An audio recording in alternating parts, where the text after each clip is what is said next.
For a long time on this show, we've said that the left have infiltrated Australia's main supposed to be centre-right and conservative political party, the Liberal Party, and we got proof of it in big, bright, shiny lights this week when a left-wing Liberal member was appointed to a plumb Labor government job in a political move designed simply to embarrass Peter Dutton and yet again put the best interests of our country second by political game playing.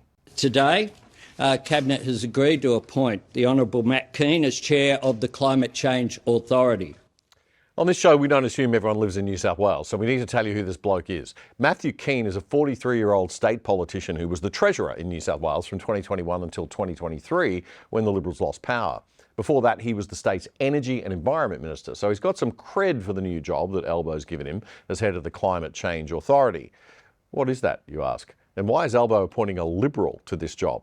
Well, the Climate Change Authority is another of these statutory authorities, these little offices that the government likes to set up to waste our tax money to do the things that the bureaucracy should already be doing but is failing to do so.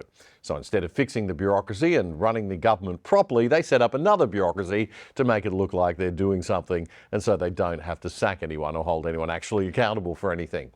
For those of us who actually work and are productive in this country, that would be like you noticing that your small business staff weren't getting the job done, but instead of sacking them and fixing things, you just hire some new people to do their job instead. But I'd go broke if I did that, I hear you say. Well, yes, but that's where government is different. Government just tell their customers, us, to pay more. But I couldn't ask my customers to pay more, I hear you say. They'd just go somewhere else. Yes, but government can force their customers to pay more with guns, until they give up and leave the country, if they can. Anyway, I digress. We have a climate change authority, whether we like it or not, and it costs about, well, nobody knows because it isn't in their annual report. I checked. But it's in the order of tens of millions of dollars a year. As Senator Matt Canavan said this week, it's just another Canberra waste of money and needs to be shut down. And now, in one of the most blatantly obvious, transparent acts of political theatre we've seen in years, a move so obvious that a child would notice it, Albo appoints the lefty Liberal Matt Kean to be the head of the thing, and the first thing that comes out of Kean's mouth is, surprise, an attack on Peter Dutton's nuclear policy that he announced last week. Like a good puppy? Who's a good little boy then, eh? You're a good Matty, you are. In 2019, when I was appointed as the Energy Minister by Gladys Berejiklian, I was told the first day on the job that in the next decade, 4 of the state's coal-fired power stations would come to an end. And we needed a mechanism in place to replace that capacity.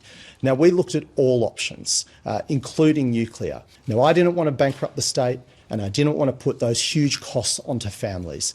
That's why we introduced the Electricity Infrastructure Roadmap, which planned the transition to renewables backed up by firming and storage. This is not about ideology, this is about outcomes. Well, maybe he is sincere.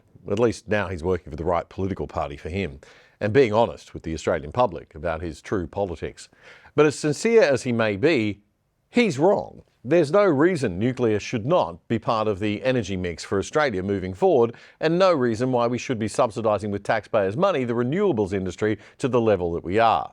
We'll be discussing all that later in this week's show with our energy guru on the other side, Ben Beattie from the Baseload podcast, and our resident economics boffin, Mr. Scott Pelto.